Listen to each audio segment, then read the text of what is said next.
जो है standard position में होता है। स्टैंडर्ड पोजीशन में कब होता है? अब मैं यहां पर definition, an angle set to be in standard position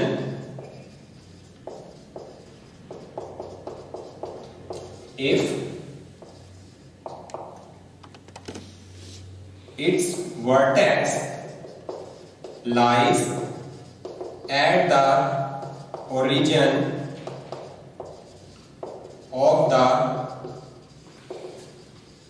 rectangular coordinate system and its initial side along the positive x-axis।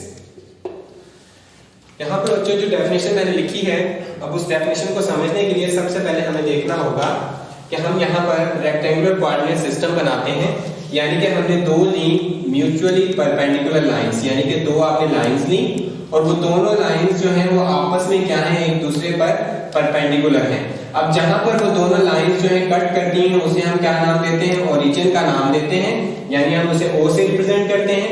अब आप जानते हैं कि राइट साइड वाला जो पार्ट है हमारा, जो कि लाइन हमने ड्रॉ की है हॉरिजॉन्टल लाइन, उसे हम कहते हैं पॉजिटिव एक्स एक्सिस, और दूसरी तरफ हमारे पास नेगेटिव एक्स एक्सिस होता है, और इसी तरह पॉजिटिव वाई एक्सिस होता है ऊपर की जानिब, और नीचे की जानिब नेगेटिव वाई एक्सिस होता है। अब जो है हमारी डेफिनेशन के मुताबिक हमें दो चीजों पर फोकस करना होगा कि कोई भी एंगल जो है स्टैंडर्ड पोजीशन में कब कहलाता है? जब उसका वर्टेक्स, यानी कि एंगल का वर्टेक्स के लिए हमें एंगल बना। एंगल कैसे बनता है? दो रेज जब स्टार्टिंग पॉइंट दो रेज का सेम हो जाता है तो हमारे पास एंगल बनता है। तो एंगल का जो कि स्टार्टिंग पॉइंट जो कि सेम था उसे हम वर्टेक्स का नाम देते हैं। तो यहां से आपने याद रखना है कि हमारे एंगल जो है, हमारा एंगल स्टैंडर्ड पोजीशन में तब कहलाएगा जब उसका वर्टेक्स, यानी कि ये स्टार्टिंग पॉइंट जहां पर दोनों मीट कर रहे हैं वो वर्टेक्स, वर्टेक्स को हमें ओरिजिन पर रखना होगा, और इसके साथ साथ हमारा जो इनिशियल साइड है एंगल का वो पॉजिटिव एक्स एक्सिस पर फिक्स होना चाहिए। यानी कि स्टैंडर्ड पोजीशन में कोई भी एंगल कब होगा? जब हम दो चीजें फिक्स कर रहे हैं उस एंगल की रेक्टेंगुलर कोऑर्डिनेट सिस्टम में। कहां पर? हम करेंगे एंगल के वर्टेक्स को फिक्स करेंगे ओरिजिन पर, और एंगल के इनिशियल साइड को फिक्स करेंगे पॉजिटिव एक्स एक्सिस पर। जैसे कि मैंने यहां पर वर्टेक्स को फिक्स कर दिया है ओरिजिन पर, और ये एंगल की इनिशियल साइड को मैंने फिक्स किया पॉजिटिव एक्स एक्सिस पर।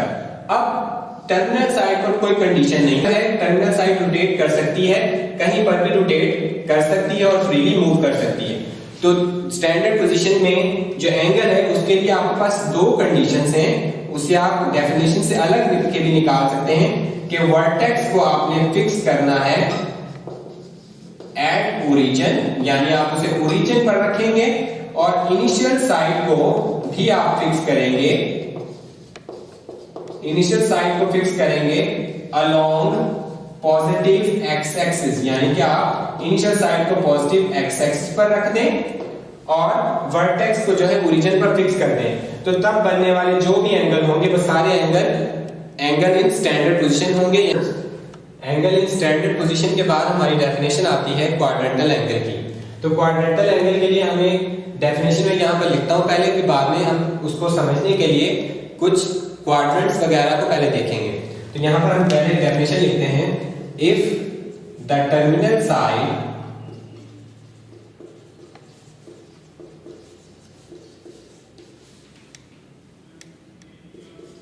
of the angle falls on x-axis or y-axis, then the angle is called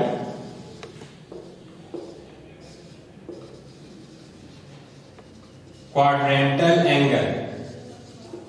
यानी क्वाड्रेंटल एंगल वो सारे एंगल्स होते हैं जिसमें टर्मिनल साइड जो है या तो आपकी एक्स एक्सिस पर पड़ी हुई हो या तो y एक्सिस पर हो, चाहे x एक्सिस पॉजिटिव हो या नेगेटिव, y एक्सिस पॉजिटिव हो या नेगेटिव। अब यहां देखिए मैं रेक्टेंगुलर कोऑर्डिनेट सिस्टम यहां पर हम ड्रॉ करते हैं, ये हमने ड्रॉ किया। अब हम जानते हैं ये है हमारे पास पॉजिटिव x एक्सिस, इधर है हमारे पास नेगेटिव x एक्सिस, ये हमारे पास positive y axis, negative y axis. अब अगर आप देखें तो हम क्वाड्रेंटल एंगल के लिए क्या, यहां पर ये भी आपने बच्चों फोकस करना है कि क्वाड्रेंटल एंगल की डेफिनेशन जो है वो एंगल इन स्टैंडर्ड पोजीशन के बाद आ रही है, तो हम इस एंगल को स्टैंडर्ड पोजीशन में ही रखेंगे। अब से बाद जो भी हम डेफिनेशन पढ़ेंगे, जो भी हम सॉल्यूशन करेंगे, उसके लिए हमें एंगल को स्टैंडर्ड पोजीशन में रखना होगा, यानी कि हम एंगल के वर्टेक्स को फिक्स करेंगे ओरिजिन पर और हमेशा जो है उसकी इनिशियल साइड को फिक्स करेंगे पॉजिटिव एक्स एक्सिस पर। अब से आगे जो भी हम डेफिनेशन करेंगे उसमें हम एंगल को मेजर किया करेंगे फ्रॉम पॉजिटिव एक्स एक्सिस। तो यहां पर हम देखें, हमने किया इनिशियल साइड को fix on positive x axis और वर्टेक्स को फिक्स किया एट ओरिजिन। अब हम देखते हैं कि ये क्वाड्रेंट कहलाता है। अगर आप और देखिए, ये फर्स्ट क्वाड्रेंट होता है, ये सेकंड, ये थर्ड और ये फोर्थ। अब ये जो है यहां पर अगर आपकी टर्मिनल साइड लाई करती है, यानी यहां पर रुकती है टर्मिनल साइड, तो ये एंगल बनता है 90 डिग्री का, जो कि डेफिनेशन के अकॉर्डिंग है। या तो y एक्सिस पर आपकी टर्मिनल साइड रुके, या x एक्सिस पर रुके, या y पे रुके, या x पे रुके। इसका मतलब है हमने जो फिक्स किया हुआ है वो इनिशियल साइड को फिक्स किया हुआ है, तो क्वाड्रेंटल एंगल सिर्फ जो बन रहा है वो टर्मिनल साइड को रोटेट करने से बन रहा है। यानी टर्मिनल साइड को हमने पॉजिटिव y एक्सिस पर रोका तो वहां 90 का एंगल बन गया। जब हम इसी टर्मिनल साइड को नेगेटिव x एक्सिस पर लेकर आए, तो नेगेटिव x एक्सिस पर लाने के बाद जो हमारा एंगल बना वो 180 डिग्री बन गया। और अगर हम इसी को नेगेटिव y एक्सिस पर लेकर आते हैं तो हमारा बनने वाला जो एंगल है वो एंगल जो है हमारा 270 हो गया। और इससे आगे जब हम इसे दोबारा x एक्सिस पर लेकर आए तो हमारा एक रोटेशन कंप्लीट हुआ, 360 हो गया। तो इसका मतलब हुआ कि हमारा 0 डिग्री, 90 डिग्री, 180 डिग्री, 270 डिग्री और 360 डिग्री, ये तमाम जो है क्वाड्रेंटल एंगल है, क्योंकि इन एंगल्स में टर्मिनल साइड जो है वो या तो पॉजिटिव x एक्सिस या नेगेटिव x एक्सिस या पॉजिटिव y एक्सिस या नेगेटिव y एक्सिस पर लाई कर रही है, तो इन्हें हम कहते हैं क्वाड्रेंटल एंगल्स।